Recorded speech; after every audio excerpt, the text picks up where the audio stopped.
pourquoi est-ce que c'est des sujets très sensibles?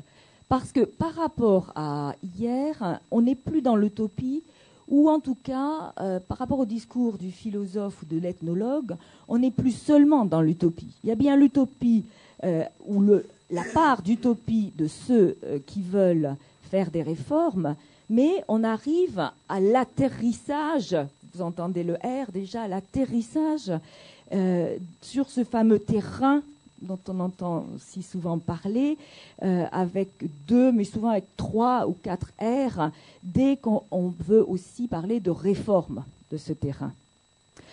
Et on est sur des sujets qui sont à la fois sensibles et qui, contrairement à ce qui pourrait paraître, c'est-à-dire assez différents les uns des autres, avec d'un côté la défense nationale, la justice, et puis finalement la carte diocésaine, des sujets qui peuvent paraître différents, mais qui ont une préoccupation tout à fait commune, qui est à chaque fois de mieux répondre à la mission qui a été confiée, et également de s'adapter pour répondre à cette mission.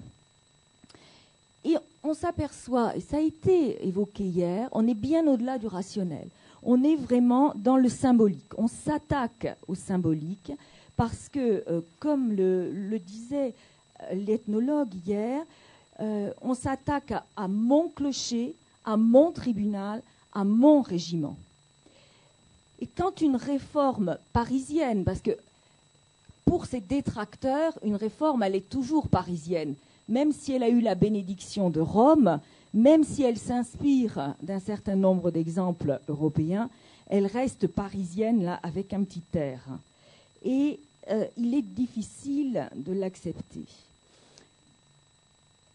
On arrive à la faire accepter quand même, parce qu'il y a une projection vers le futur et que ça, chacun le sent. Et que le territoire, pour exister, pour subsister, doit évoluer. Alors, comment est-ce qu'on va arriver à dépasser la résistance au changement? Finalement, quels sont les écueils à éviter?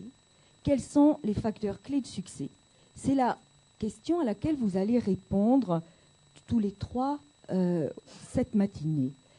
Mais au-delà de ça, vous allez essayer aussi de répondre à la question comment est-ce qu'on peut passer d'une approche d'un service donné, que ce soit un service public ou un service privé, religieux, d'une approche donc sectorielle à une approche globale d'aménagement du territoire. Comment est-ce qu'on va dépasser la pratique que nous connaissons bien en management, qui est en gros avant moi le désert, après moi le déluge, qui est si délétère, que ce soit pour les hommes, les institutions ou les entreprises. Comment est-ce qu'on va arriver à une approche qui est systémique, qui intègre les préoccupations de tous les acteurs, et lorsqu'on part, c'est le cas pour un certain nombre de régiments, c'est le cas pour un certain nombre de tribunaux, comment est-ce qu'on intègre les préoccupations de ceux qui restent dans le territoire? Là encore, pour cet aménagement global, quels sont les écueils à éviter? Quels sont les facteurs clés de succès? Pour faire ce qui a été évoqué hier et qui me paraît une belle formule, pour faire de l'aménagement en ménageant. Alors, la défense nationale particulièrement, vous le verrez, a su très bien orchestrer un accompagnement global de la réforme en travaillant avec l'ensemble des acteurs, alors parfois avec l'hôpital d'ailleurs, avec une notion de contrat d'aménagement. Donc c'est évidemment une excellente leçon pour nous, pour toutes les réformes hospitalières en cours. Et vous le verrez, Christophe tout à l'heure, avec un clin d'œil, disait ça va être une matinée dure pour les anciens 68 arts, parce que l'Église, l'armée et la justice... Bon, c'est pas forcément des anarchistes. C'est vrai que c'est pas des anarchistes. Ça veut pas dire pour ça qu'ils sont liberticides. Hein. Je crois que c'est important de voir que si on ne comprend pas qu'il faut laisser le maximum de marge de manœuvre et de liberté et d'initiative aux acteurs de terrain, eh bien, les réformes restent sur le papier et elles restent uniquement parisiennes. Donc, il faut arriver, et sur le plan symbolique, c'est extrêmement fort, à ce que, comme on a mon clocher, mon régiment et mon tribunal, on arrive à ce que la réforme soit également ma réforme quand les acteurs de terrain en parlent. Et là, elle est réussie. Alors, maintenant, et sans transition, comme dirait le poivre d'Arvor des Guignols, place au premier intervenant. On va changer un petit peu la règle du jeu par rapport à hier, c'est-à-dire qu'on va avoir 2 interventions à la suite, à l'issue desquelles vous poserez, j'en suis sûre, beaucoup de questions.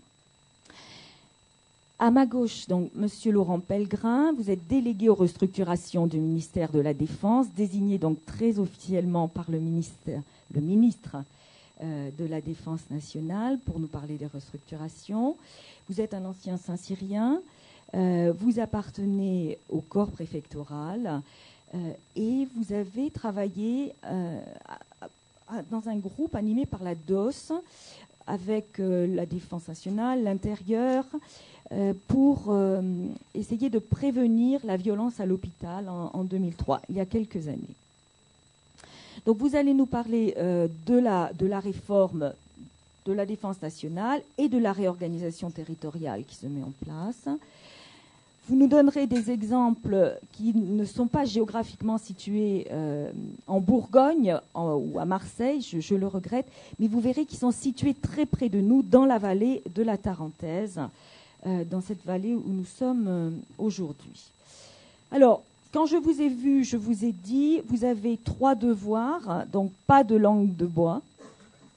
Vous avez un deuxième devoir, c'est ne pas s'embarrasser dans le jargon, dans une technique spécifique qui vous rendrait moins compréhensible ou moins immédiatement intelligible pour nous. Et un troisième qui est d'être le plus stratégique possible. Ça, c'est vos devoirs. Et puis, vos qualités, c'est clair, c'est d'être courageux parce que c'est des sujets sensibles. Alors, la promesse, évidemment, que vous nous parlez tout à fait librement. Et lorsque vous nous enverrez 10 000 signes, c'est ça, Christina, 10 000 signes, alors là, vous pouvez les crypter le moins possible, mais vous pourrez quand même, si vous le souhaitez, les crypter.